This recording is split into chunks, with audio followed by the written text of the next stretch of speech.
Hello and welcome back to the Sports Encyclopedia. This is where you know everything you need to know. I'm Noah. I'm Kanal. I'm Ryan. And I'm Sammy. Today we'll be discussing the NFC South, not the NFC South, all the divisions in the NFC and who we think's gonna win. Sam, would you like to start? All right, so starting off with the NFC East, I have the Eagles winning. So they just came off a heartbreaking Super Bowl defeat.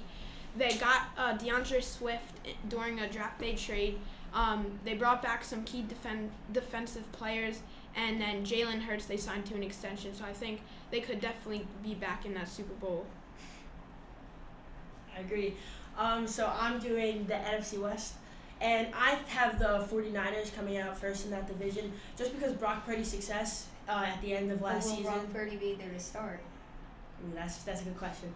I think it's possible, and also like Deebo Samuel, the 49ers, great. Yeah. Christian McCaffrey, Yeah. about him. And then second, I probably got the Seahawks, and then Rams, and then Cardinals, because the Cardinals just got like nobody, and Kyler Murray's not even going to be there for at least half of the season. I'm the NFC South, and what I think is that I think the Panthers will win with a new QB, and then with a new QB, and then they have a pretty and they have a decent defense, better than any other team, better than any other team in the division, because Falcons don't have a good one, which I have in second, and then I have Bucks, then I have Saints. I disagree. Second, the Saints win. But I'm doing the NFC North, and I think the Lions are going to win, because if they don't, Dan Campbell will bite all your kneecaps off. Dan Campbell is an amazing coach, energetic, loves the team, and they have great talent on that roster. Mets hat. So they have a new quarterback, the Green Bay Packers. You think Jordan Love is good enough to be a great Lions team? I think that Jordan Love will be fine.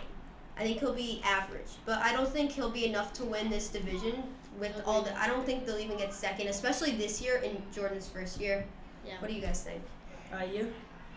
I think that I would agree with you about the NFC East, but I want to know, do you really think the Eagles would break the curse of no NFC East team being able to repeat the division?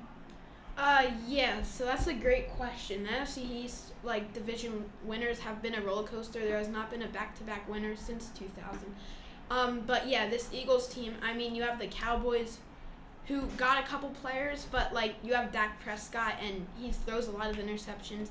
Then you have the Commanders with Sam Howell and a couple other options at quarterback, so you not really know who's going to be there. And then finally you have the Giants. They got a couple weapons, but I feel like Daniel Jones will play at average QB. Yeah, that is what he is. You. How do you think the wild card's gonna play out? So if these are the division winners, Yeah. I think that the Seahawks will get a spot. Yeah. And also for the NFC East, I think that the Cowboys. Cowboys will get a spot, and I think the Saints will get a spot if that is the division winner. and the Falcons and possibly Commanders. I think that the Commanders might actually have a shot of winning. Oh no, I think the Bears. Bears I could think be Justin Fields and DJ Moore are going to be a dynamic duo for Also, years to Seahawks come. will probably get a wild card. Yeah. Yeah, I think going back to the Bears, I think Justin Fields will have sort of like a breakout season, and I don't. What Did you say No, Justin Fields will have like a breakout season, and honestly, I hope that his rushing is still increases because that's like a huge part of his game.